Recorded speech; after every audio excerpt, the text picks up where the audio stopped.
Hola, hola.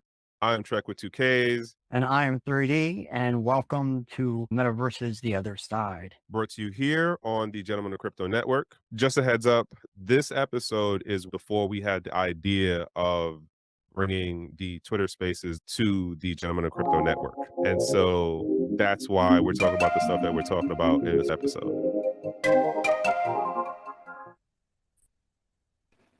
What up, Russell? All right, so I'm getting the shares out, sharing everything out. So you got the co-host sent to you.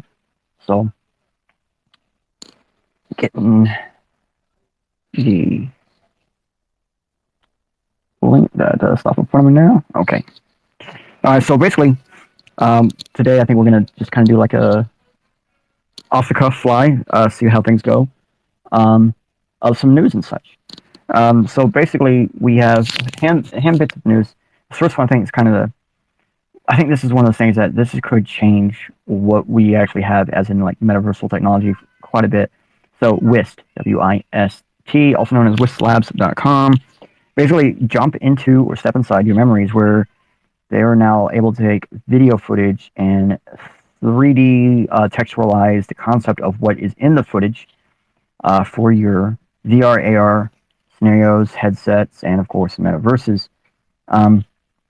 So something like this, you could pretty much very well create a video in a metaverse to surround that video to keep a memory for anybody to be able to share in your perspective, or anybody's perspective who's also involved with the recording. Like imagine if you go to a wedding one day and everybody has you put on a camera around your head, kind of like a headlamp, but it's a camera, and then you just put it on, and that's it. You have it on throughout the whole wedding, and then afterwards, everybody can put on a VR headset and experience the entire wedding from anybody's perspective, or go Signet and be able to just see everything going on around you, even if you don't have full data of the entire space. But also with something like that, you could do like a 360 sweep or something and get that data. Yes, Joseph, come on in. What's going on? Sorry, little under the weather, and honestly, today just totally slipped my mind. But yes, when you said the wisp thing, okay. So, one, most I don't. If you haven't seen what the product is that they pushed, which is a AR augmented reality, because it's an overlay. If you're using your smartphone or you're using a a headset device that is looking in like a real space, right? But a couple of things came to mind, and then the reason why I brought this to you when I initially saw it was, have you heard about that Netflix series called Red Roses? Nah. Okay, so Red Roses is basically about like the whole, not let me say the whole, but basically it's a kid who makes this software to impress this girl, and he gave someone access, and they kind of take it in a whole different direction. It gets dark. That's like the story in a nutshell. It has to do with some teenagers who later stumble across it because someone sends it to one of them, and blah blah blah. Some really screwed up things start happening. People really start showing their ugly nature. That's like the story of it in a nutshell. It centers around like high school kids in London or in Europe. No, in England. I don't remember where they actually are though. But what I found more interesting about it was there were AR elements that they were incorporating in how they were conveying the story plot, and the technical what's the word like the props. There we go. So like one of the things that was happening is you would see someone who had passed. If you were looking at your phone, like there's a whole thing about how they were able to control your phone. Again, smart ass kid makes this software that can get into any phone system. He doesn't even actually have to touch your phone to get into it, meaning like he doesn't have to be in proximity or anything like that. And there was a whole thing going on with how they were taking over people's phones and watching them in like real time. But the other part was how they were integrating the AR technology into the series, where there were a number of people. There was one or two characters that had committed suicide, and there was a thing of where you would be like outside and like your phone, you'd be holding it up, and then you would see the person in the area that you were looking at, and they'd be talking to you in a real like back and forth conversation. So that, like, there's that whole, and I don't want to say chat GTP, but like there was a fair amount of technical things that were being pushed into this show that on the surface it just looks like, oh wow, this is some really cool tech stuff. Aside from the thing of like there's a number of other social issues that are in that particular series, but what really got my attention was how much tech was being pushed into the series, and it's wrapped up into all of the other stuff going on in it. But if you're looking at it from a techie standpoint, like they're definitely pushing out into the public psyche, like, hey, this is the technology, here's the direction we're going in, or here's an example of how it could be used. There was something else too that I seen that I don't think I remember to share, but the Wisp thing, and it's WIST, right? Yeah. Okay. Yeah. So you can definitely look them up online.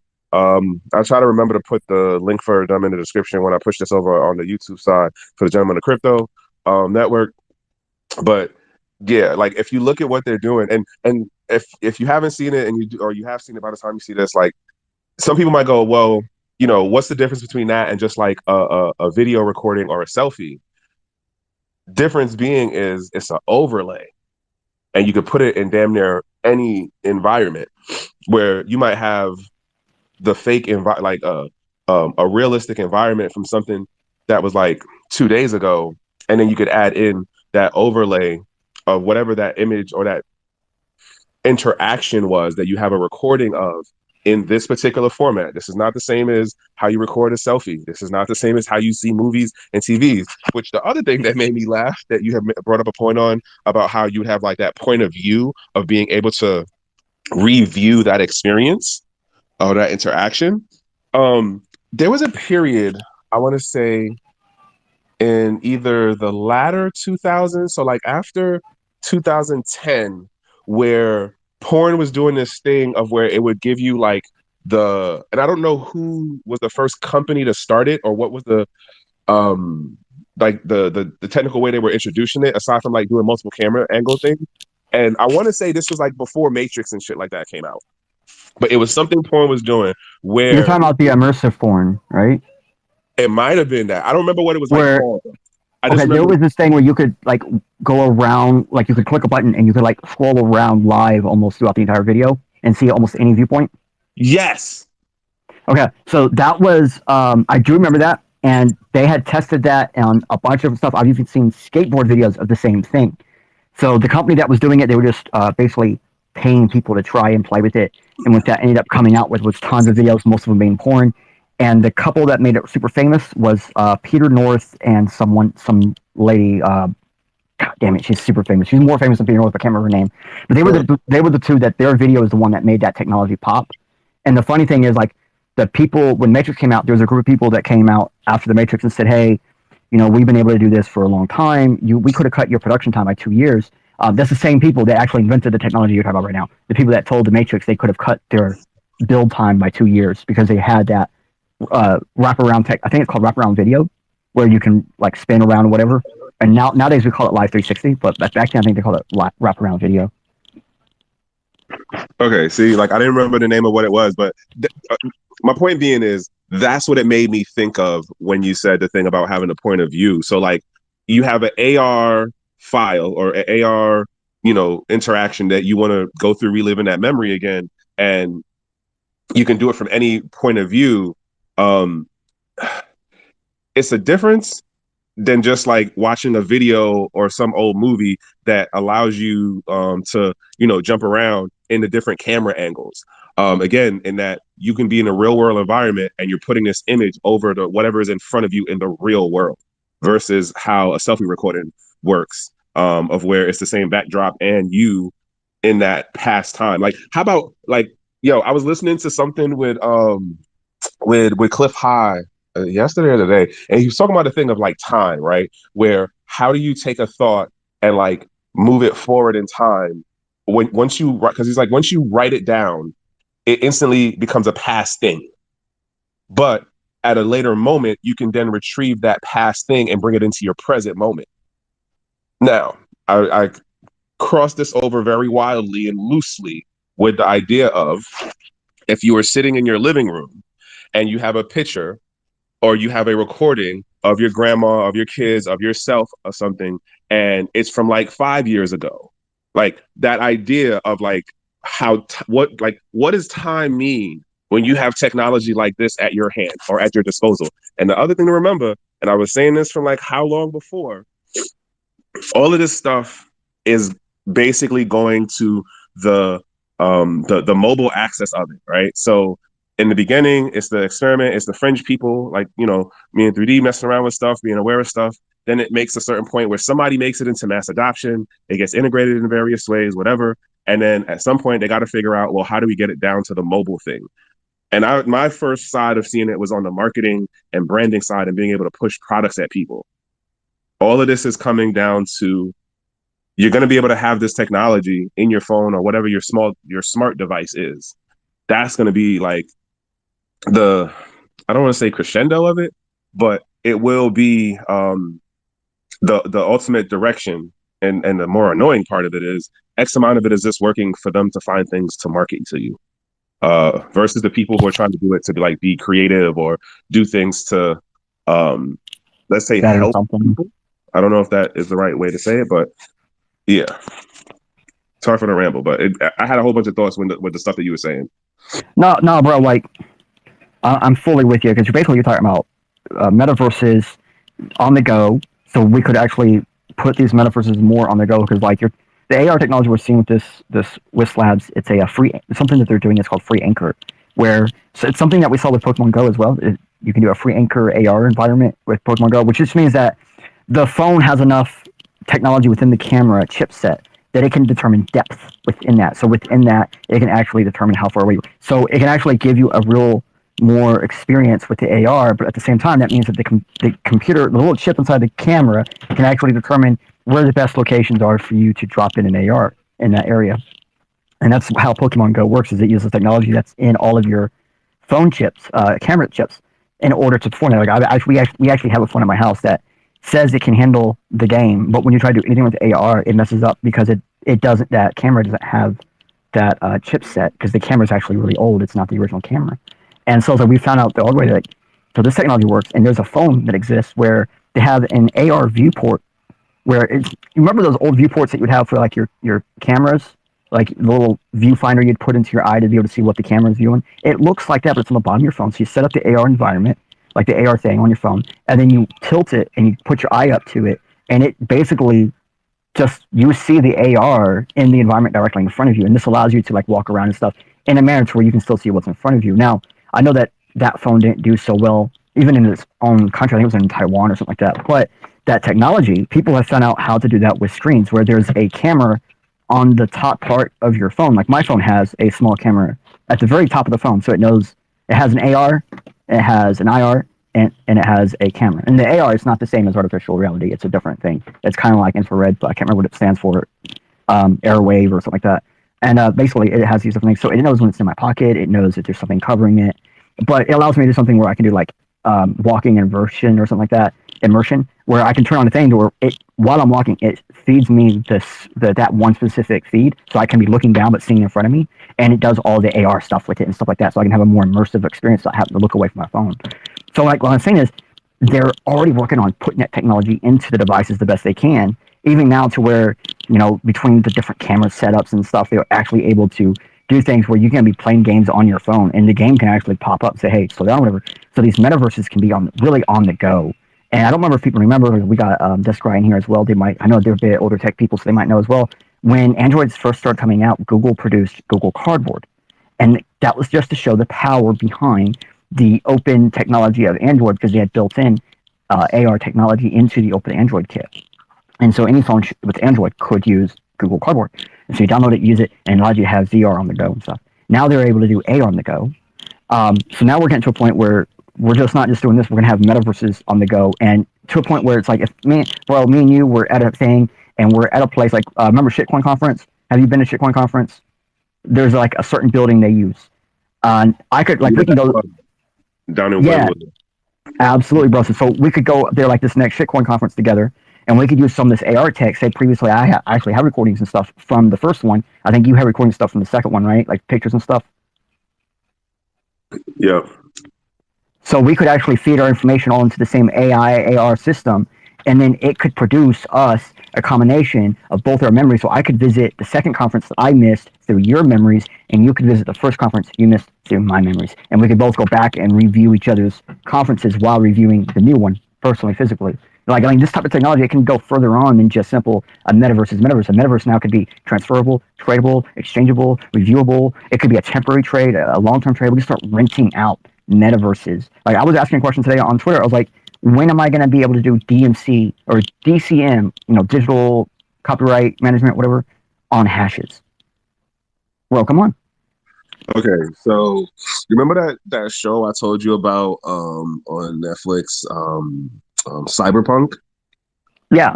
Okay, and honestly, like the one particular thing that has been done in a number of other sci-fi shows and movies is the whole thing of living people's experience virtually, Like a brain dance, right? Say it again. Like the brain dance or the hollow room. Yeah.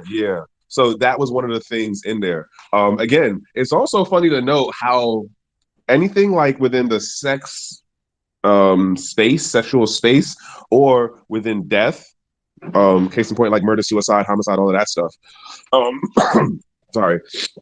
Seems to always foster some level of like adoption or progression within certain technologies or certain like themes of or markets that would end up developing around that. So case in point, in that show Cyberpunk, one of the things that was highly sought after as a black market commodity was the memories of people who were either in some kind of violent death, or it was the sexual nature stuff. So you were in some kind of virtual, sexual experience, whatever. And so this thing to me, like I would argue, a logical progression is that there will be some mobile go type of thing for the AR. And I don't know if to say AR will be the tech itself, but there would definitely be something that goes into, what am I saying? To your point about selling I guess this will count more towards the visual experience, because it would take X amount of more tech integration to get to where you have like the sensory experience as far as feeling it. Even though you could have a haptic suit or you got the gloves on or whatever, it's still not going to be the same level of you actually first person experiencing that person's like body sensations, sensory sensations in that moment. But the whole thing of voyeurism, that's where I was trying to go. Voyeurism. It's a whole market on voyeurism, and arguably it's an expansion of the market and the market within voyeurism for a particular type of experience. Does it make sense? Bro, I don't know how to bust your bubble, because not only are you on point, but this tech kind of already exists. Okay, so first off, there's 5 different types of technology that allows you to actually have sex online. Literally. Sure, it's not exactly the same, but they actually have one that will actually mimic whatever the other receptacle is receiving down to centimeters, like exact perimeters. It just basically it fills up the space as much as it can, one way, and the other is the other way, and then it outlets that information the other way, and vice versa, the other one does the other one. So you have 2 receptacles that have to link together through a software, right? But they have that. They have 2 different kinds of video AR systems specifically for porn. There is something called holographic porn, which it was supposed to be out by 2017, but I think the prototypes started coming out really in 2019. And there's also, I don't remember what the actual name of the technology is, but the best way to describe it, it was basically a projector from the ceiling that just projects a super high luminescent video down on everything. So if you're looking down and you're not looking directly down at you, or you're looking out from another room, you can see whatever it's projecting on everything. So like people can reenact scenes they see and stuff So basically, like you get that one video from Peter North, whatever, and you can actually have it projected down, and you and your spouse could pretend to be Peter North. You can even get face projectors where you can actually project different people directly onto your actual face, where the AR ability has become mobile. And some of this technology, like the face projector, that just came out because of COVID. Like someone invented that technology with a 3D printer in China in order to break COVID restrictions. So because they weren't allowed to go anywhere, and they were actually able to superimpose other people's faces on theirs, that actually tricked their camera system and actually thought they were someone else.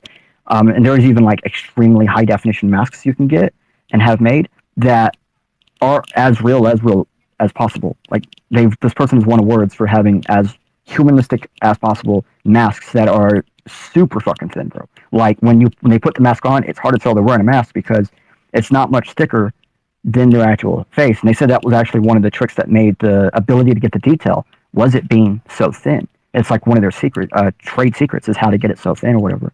And they're also in China. So some of the best people building the technology you're talking about right now, all in China. Like even the down projector thing was built in China for exactly that specific thing. To be able to, they basically had a business somewhere where you can pay to reenact famous sex scenes in a manner to where you, the viewer, view what you would have been viewing and feel what you would have been feeling in that case. Now with those though, they're using people who have they know exactly what the movies are, so they know exactly what to do at the right times to give the full immersive experience. But yeah, that technology has existed, and as I don't remember who it was that actually said it, but there was someone on time that said nothing becomes used by the public until porn uses it. Okay, other interesting thing of note, and I'm gonna bring it up again. The book Ready Player One. What was it? There's a part they kind of touch on it in the movie, but it's a lot more in the book. My nose is definitely new. But like, there's a technology that they have in the book where, in order for him to win that particular puzzle, he has to enact the scene, and so it literally tracks every time you get the word wrong or the timing wrong. But the whole idea is that you are in a virtual space and you have to act out the whole thing as the character. And yeah, so I guess somebody probably read that book and was like, oh, let's figure out how to make this really happen. Well, possibly. Now, I do know they did put that in the actual movie. It was a dance scene, though. I think that's different, though, from the book. No, yeah. It was way more involved in the book. Way more involved. Okay. It was a whole. It literally, you had to act out like the whole movie. See, in this case, it was you had to. In the movie, it was they had to play out what the guy wanted to do but never did do. Yeah, so the way they converted it to make it make sense for the movie.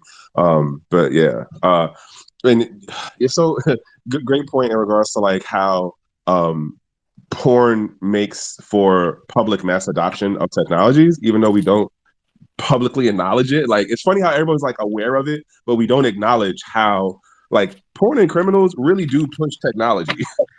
Mm-hmm. Absolutely. I think that's just inherent to their nature. They're trying to be ahead of the game, right? And if the game isn't using something, use it. Say that last part? If the game isn't using something, use it. If the game provides a weapon that can kill people in one shot and none of the enemies use it, but it's there, right? Mm-hmm. Yeah. Same concept that criminals and sex workers all think. When it comes to it, there's certain types of jobs that it's bottom line natural position jobs, like sex work. That's a bottom line natural. Breaking into things is bottom line natural. People fuck themselves over all the time, right? Also, criminalization is really natural for some reason. We see it in animals all the time, where they steal from each other and stuff. And so, they're going to figure out all of the tricks to make stuff easier for them. And when we think about it, that's all technology is stuff that makes life easier. Now, I'm just waiting for the metaverse technology to come out to make metaverses easier. True. Like we've been saying for how long, the stuff is definitely moving faster than people realize. Let me get into a little bit of house cleaning. In case you're unaware, I'm Shrek with 2Ks. My partner in crime here is 3D. We do this thing called Metaverse The Other Side on Thursdays. at 8 p.m. on the Twitter Spaces. That's when we have these live conversations, and we kind of just geek out about like tech ideas, things that we are messing with ourselves, as well as what's actually being what is the word I'm looking for? I can't even think of it right now. But point being is hashtag we're not tourists in this thing. We're not grifters. We actually like mess around and break stuff and try to figure things out. 3D does some pretty amazing things with things like the private paper. And what was the other thing you did? The hash lists. Hash list. There we go. If you're curious about like really decentralized technologies and things that are like really permissionless, you definitely want to follow 3D. Myself, I'm just more of a talker, big idea kind of guy. Granted, I do this content stuff fairly regular now at this point. And so, yeah, nonetheless, we do this thing called Metaverse The Other Side that comes out 8 p.m. That starts on Thursdays, 8 p.m. And then we do the rebroadcasting on Gentlemen of Crypto YouTube channel, which is at 11 p.m. on Fridays. And yeah, this is what we do. We talk about metaverse stuff, but like really more on the techie. Let's like throw out these ideas on the things that we know about from the present, past, and like how we see things moving into the future. This is not financial advice. This is not us being CPAs. This is not us being lawyers. This is just two dudes geeking out on the internet, so to say, with whoever decides to join us. And that's where we are with things right now. But again, if you're interested, you can definitely check out the YouTube side of it because it comes with some visuals. And you got to check that out to see what we're doing. Basically is exploring other metaversal spaces, from spatial to Decentraland to the Uplift. What's the other one? There's a bunch of different ones that we're running through because we're trying to show people, hey, it's not metaverse singular, it's metaverses plural. And they all have different environments and different pros and cons. Okay. But that's enough of the housekeeping. Y'all got the point. We do this stuff and we're trying to get the word out about open source and decentralized tools that people can take part in. You can learn at your own pace. If you got questions, our DMs are always open. Last thing is we got the Metaverse Toolbox, that website we're hosting on IPFS. If you're into decentralized storage, please check out the header on the Builder DAO or check out the description for the link to the website for the Metaverse Toolbox. This is about having the resources available to folks in a decentralized manner as far as being able to have access online to these different tools for building NFTs, building smart contracts, a lot of no code or low code options. And that's what we're trying to do, basically. Tinker with the tech and get the stuff out there to folks. Excuse me. And so, yeah, that's the last part of it right there. Hey, I see. What's up? DC Crypto, what's going on, bro? I'm just listening. I wanted to say hi to everybody, man. I just wanted to jump on stage and just listen to y'all and just chime in. I know, are we about to end it or something? I came at the end. I could have caught you off in the beginning. So we still got about 15 minutes or so left. I was going to talk about the Metaverse Toolbox, but if there's anything you want to talk about, bring it on. I want to hear what y'all are talking about. I just everything's interesting, so I'm just listening for now. But yeah. Well, appreciate you coming in, man. If at any point in time you have questions or anything, yeah, just go ahead and ask them, man. Trek, was there something else you were saying? Well, I was just going to say, usually we try to run the hour just because of how it works on the post-production end, and then pushing it over on more than one platform. But usually that's what we try to do. It doesn't always hold to form because we go off on tangents and stuff. And then, it's like, again, it's two dudes geeking out, and then we're doing it with whoever joins us online. So, But thanks for coming through, though, bro. So I do want to talk about the Metaverse Toolbox because I've been looking a lot more into figuring out a dynamic setup for IPFS, and I've been talking with ByHut, that development team. It's just a bunch of developers that love doing weird stuff, and I was talking with them, and we're coming up with a beta. We're going to come up with a beta version where we're going to do a test, and we're going to try to do an IPFS page that can be dynamically executed to where the data inside of it is basically decentralized completely, to where someone else like you or I or even DC Crypto could push data into it, and it would be available. And at the same time, you could produce one that you could be the only controller. So where you could have that ability to where if you want it to be public or you want it to be private, you have that option, even as much as being able to turn on and off when it's viewable. But we're going to play with it, and we haven't got it going. We haven't launched anything yet. But right now, we're just talking about code semantics and how and what it takes to run it. And we're looking at, we probably can do this on just a simple Raspberry Pi that has a good connection. And then we were also looking at like VPSs and stuff like that. And they have a couple they were talking about. And one, we can pay with crypto. So there might even be a way to have a decentralized way to pay for the hosting to do the higher advanced node work with IPFS. So we would actually people would be paying to be hosting a node for Builder DAO. And in that, they would be allowed to, if they were helping to host it, they would actually be able to then add into the site little files. And these files, if they're set up the correct way, will automate and build out the way we have it pretty much right now, but in smaller blocks, a little bit more cleaner, neater performed, of what you're looking at, like an image, the name, about information about it, and a rating scale, like what we're already using on the site, about each metaverse tool. And even to a point where we have the DAO.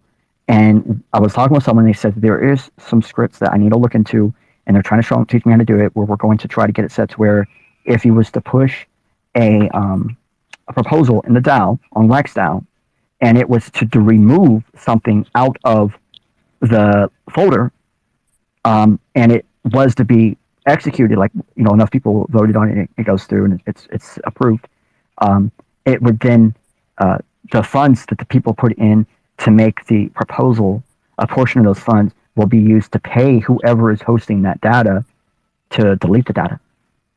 And so, like, you could actually, as a community, add and delete data out of an IPFS folder that is being controlled by the community. It'd be the first fully decentralized IPFS website system. And the reason why we want to do this is I want BuilderDAO, I want all of my websites, I want websites that are using IPFS right now, like BuilderDAO uses IPFS. I want that where all this stuff in there, we could, like, without having to change the CID of the actual file, like where you go to. Because right now that's the problem. Every time I update the site, the CID changes. So we want it where the CID doesn't change, where we could give you a CID for the BuilderDAO, and it would be the last CID you'd ever need. And we noticed some posts, I think earlier today, about cars on IPFS.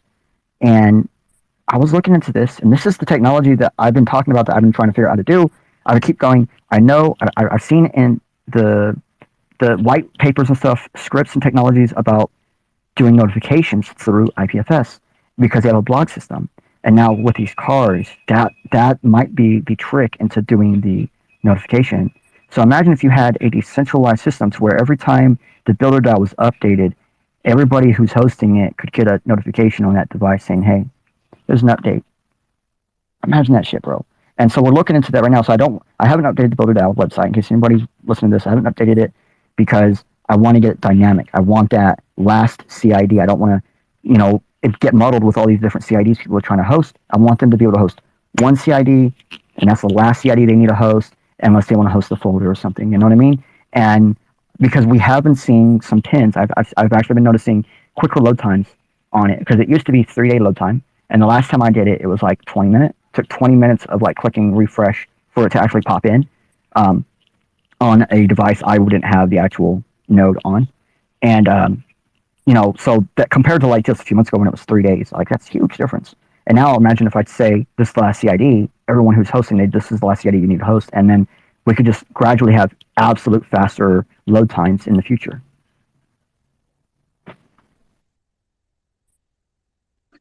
As I said, folks, when you all listen to this later on, whether it be here on Twitter or over on the Gentleman of Crypto YouTube channel, hashtag we are not tourists. Like, we sit around and try to figure out some new things and try to break the tech and then figure out how to fix it and like come up with new shit that nobody else is doing, or at least is not a big conversation around the ideas or the implementations that we're thinking of. In 3D, be having ideas that I just be like, wow, bro. Like, I really do be amazed at some of the things, really all of the things that he comes up with. But that's like, wait, did you send me that? Or it might have been somebody else. But nonetheless, like, yeah, I sent you the idea about the IPFS chat room test thing, where we were talking about trying to build a chat room in IPFS. We're using the folder. I was going to ask what a CID is, just for people listening and myself. I kind of know, but I'm just curious if you could explain it. It just means call identifier, so they know what file is actually being called for. So they take the file, and they turn it into a hash that's reversible, which makes it super huge, makes it 30% bigger than whatever the data size of the object is. It doesn't matter what the object it is, anything, any kind of file. And it'll make it 30% bigger. So then they cut it up. What they do is they take it and they cut it up into pieces, and each piece, they turn it into like a secure hash, so something that cannot be reversed. So you have to know what was in it to be able to pull what was out of it. And then they basically use a torrent system to distribute the files. So when you pull it, say, hey, I want this CID, this call identifier, and it basically directs you to the node that's hosting that, and then you're able to access all the different parts of it at a time. And so the way it does that, since they're in pieces, basically you just download all of them at the same time, and allows you to get the data a little bit faster than a torrent. It's also a little bit faster than if you use like a different decentralized protocol like DApp protocol or anything like that, and even faster than some of the more traditional proof of work blockchain protocols for data communications like storage. Let me just throw something else on there.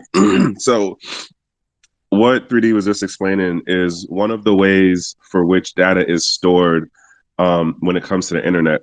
So like traditionally how majority of the space works right now is you have a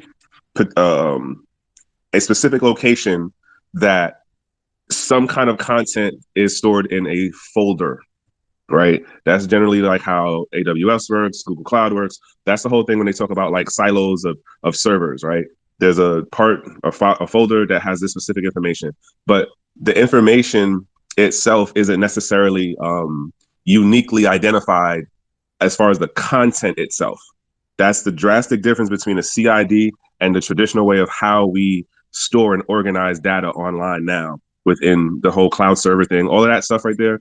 Traditionally speaking, that's how we deal with it. We just say, oh, this content is at this specific location, versus the same, if we take the content itself, put it in ones and zeros, hash it out, and then we break it up across multiple servers, multiple storage spaces, basically.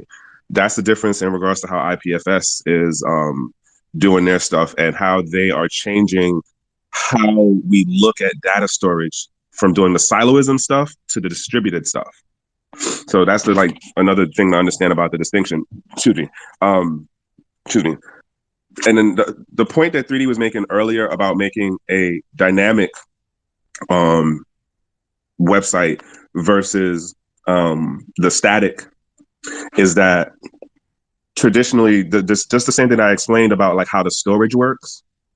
Traditionally speaking, your websites and the way that the different components to it are put together for you to use the GUI, it's all about having that backend data all in like single locations, which if being able to do what 3D is talking about in a distributed way, it is a very big game changer because it changes a lot of things on the end of how websites can be built, and then how you can even pull from like libraries, how you can pull the HTML side of it for like how it looks to you. And then the whole thing that most people get caught up on now because of how we have so much integrated the internet in our lives is what is the load time?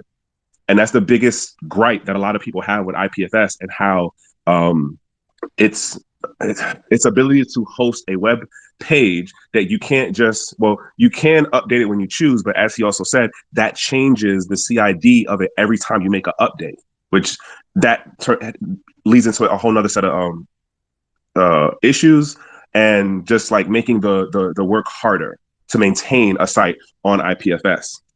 But the idea of being able to do something like that where you can do the updates and it can load near as fast, or if at some point when the technology gets a little bit better, as fast as a centralized storage or like the centralized back end of traditional websites, that is a very, very big game changer. Because now the question comes into, well, do you have to deal with these type of, it will mess with the business format. It will mess with the revenue model of how an AWS works, of how a Google Cloud works, of how Microsoft Azure works. That's the bottom line. Changing the data storage format, changing how the data is retrieved to compile at the front end of what the user sees, it's a big game changer to a lot of industry folks. That's why I think this is something that I hope more folks pick up onto this. I also hope that, this is something that we can figure out within a relative amount of time, because I'll definitely look to integrate it into the things that I'm dealing with, or like the sites that I'm working on. In addition to the stuff that me and 3D are collaborating on, it will be a game changer. Sorry, bro. Go ahead. No, bro. Like some of that you said, I was gonna pick up on, and I'm super glad you actually said it, because the thing here is, like, normally when you do something in a hash, like the best way to describe this, when you do something on your computer, right? You load up Notepad, you type in hello, you save it, then you load it back up, you type in what's up, you remove the hello, you save it. It's the same file. So people look at, that's how a traditional website works, right? The file is exactly the same, but what's inside of the file has been changed. But IPFS, you can't do that, right? So you write the file, and now it's permanent. So imagine if every time you change that Notepad, instead of it saving the old one, it had to be saved as a new one each time, right? So that's always been the problem here, is like, how do we stop that? That does two things. That expands the amount of data that you happen to host, because you have tons of unnecessary files that if you delete them, they will never load again, right? Unless someone else has that exact same file hosted somewhere else, it's gone. So people might sit there and try to think, oh, well, it's just I just haven't found the right node yet. I haven't connected. My node hasn't connected to it, or whatever. My gateway hasn't connected to it, or whatever. So I'm just waiting. And you might hit refresh on that forever. So then you get to this point where it's like, you can't change the file or whatever. So, but with a dynamic page, you could even, like, you could delete the stuff from the folder, the CID folder, and then when the file gets loaded up eventually in the future, it could actually have a new file there that says, hey, this page isn't accurate anymore. Click here to go to the new one. Like, you could even go as far as that, or even do like auto push or auto jump features. Something I do remember before the internet had auto jump features, where you would go to a website and they like changed the address, so they had it set to where the old one would just automatically reroute you to the new one. I do remember a time when the internet that didn't exist, and now we're talking about we might be able to do that in a hash-based network. And if this does work, we can build the frame and then sell it dynamically right off the website, any website that is hosting that frame, and allow you to like have a button on the front that just says pay to make your own. Click a button, you pay. It has a form you fill out. When you click done, boom, you have a dynamic hosted website. It will then it will just start downloading. Then you put it on your IPFS and you distribute through the CID. And then you add and remove stuff out of that CID folder, and that's what allows you to do that. And this is technically IPNS, which is kind of scary, because it's just interplanetary network system. So it's the exact same thing, but it's for doing this type of services, right? That's why, and to be honest, I think the folder thing is only like like maybe 3 years old. I think we've only had folders on IPNS for like 3 years. So this is we're still trying to figure out, what can we do with this? How much can we take with this? So this kind of stuff, like when I was first reading something on the concept, it was by someone else, so I didn't come up with it. But when I said, hey, if you're using this for that, like I think the guy was using it to try to build a game on IPFS, and they really took it, and it's what unlocked it for me. Yeah, bro, Chase, come on up. Hey, what's up, guys? Good evening. How are you? Builder, Trex, what's up? I've been watching your videos on YouTube, man. Yeah, man, good talk. Look, so I'm really catching the essence of, what you guys are talking about. With IPNS, from research that I studied, that they were, because they needed a solution for NFTs that were able to be upgraded. And, okay, because you know that if you go and you change a picture in IPFS, it's going to change your CID number. And they use the naming service, the IPNS, to keep track of everything, so you were able to upgrade your NFT but still keep that same CID number. Is that right? Yeah. I actually have the wrong wording for IPNS, and you're right, it is name service. That's absolutely right. So, I mean, they're all a part of IPFS, them guys at Protocol Labs, and this has been out for a while. And how I came about it, because I was looking at doing using the 721 upgradable, and and it's like, okay, well, if you make an NFT and you come out, let's just say they got a black leather jacket on the character in there, and you wanted to change that to chainmail, or you wanted to do something different but still keep the same picture. And it was like, how do you employ that 721 upgradable contract?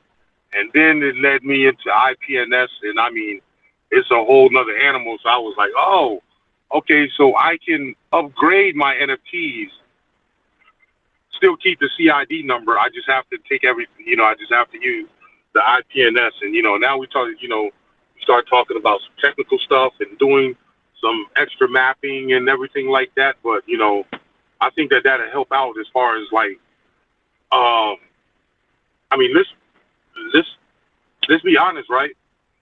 When the bull market comes back around and these people start filing into, the spaces start filling back up, with folks that are interested in NFTs and everything like that, you're going to have to give them something more, because folks are going to be looking past just the PFP project.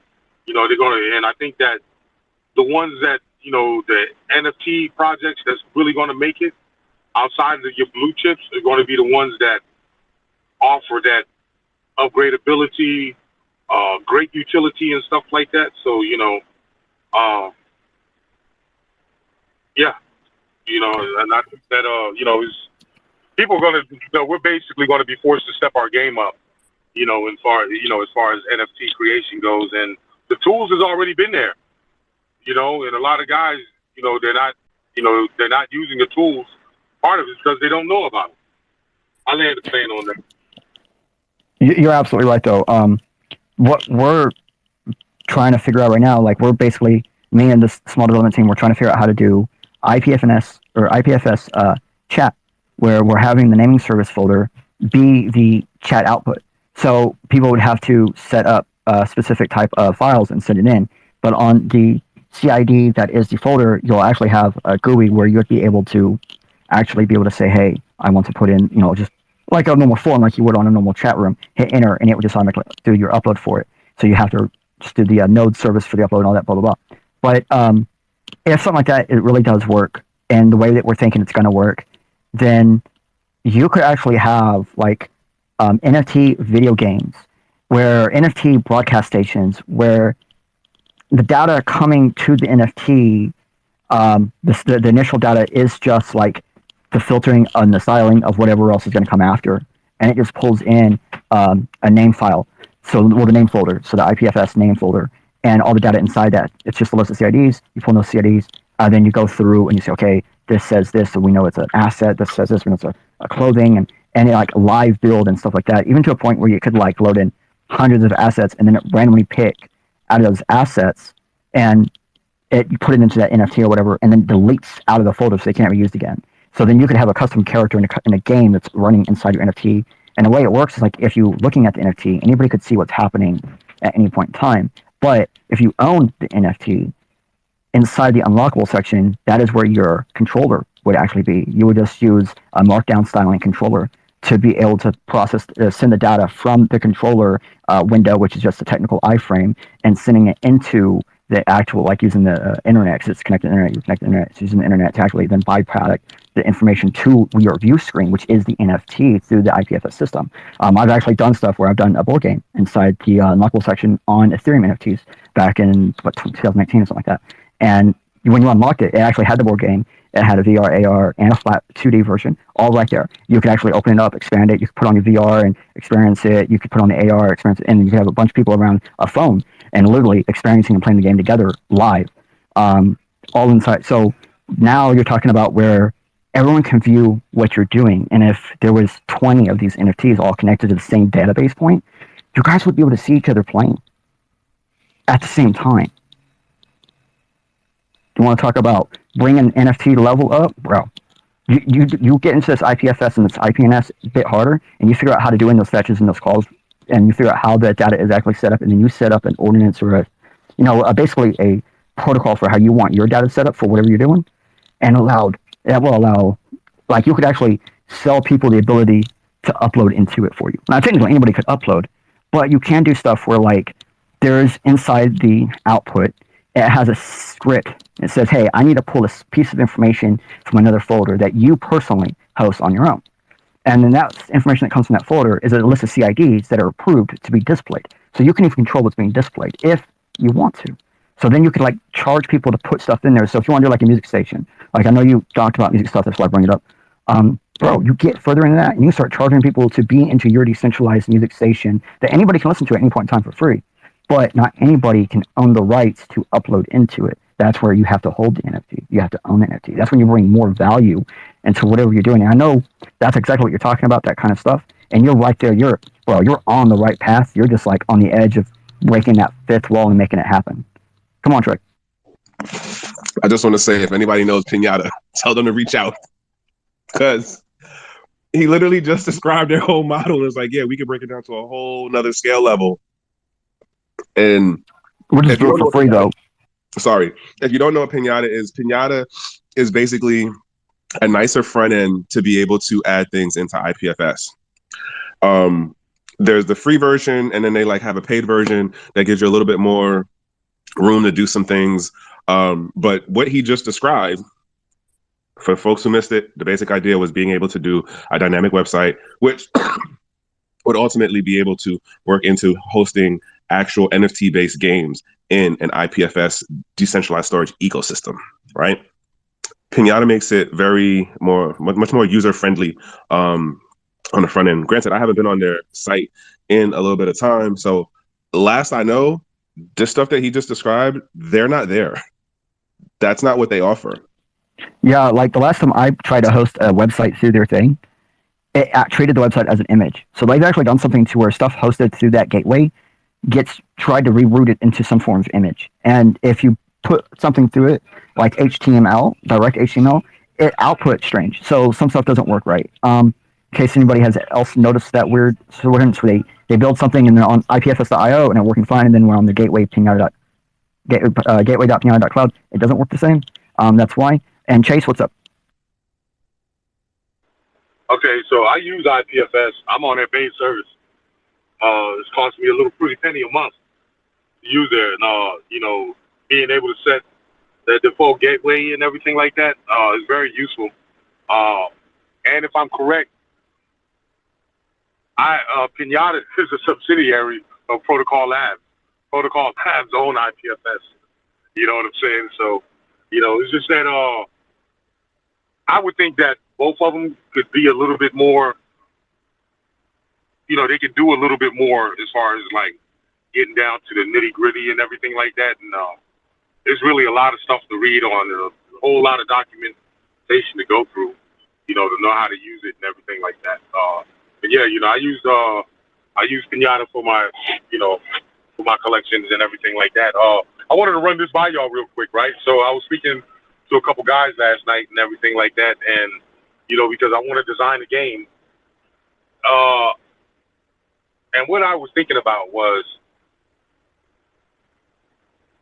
like actually killing an NFT. If you lose the battle, or you lose the fight or whatever, your NFT automatically gets burned. It goes into a burn wallet, and you can't get it back out or anything like that. It's burnt. Because you lost the battle. I wanted to see what you guys thought about that. All right. Two things. One is unrelated, but the second one is going to be related. The first thing is shout outs to Wax, because y'all finally got dark mode on the website and the cloud wallet thing. Other thing, Wax, y'all should definitely reach out to us if somebody knows Wax, please. Like, we got ideas. I'm telling you, we got ideas. Now, as for the game thing that you just said, I wish you would have called us last week when we were talking about the white hacker who got 2 million because he was able to prove that he could reverse a null address transaction on Polygon. I know you are a big proponent of the EVM ecosystem, so I bring this up to you to say, yes, that would sound like, for the people who are really into like high stake, I'm gonna just say gambling, right? Like that's basically the whole thing of like the win or lose, right? They get that. That's their draw to it.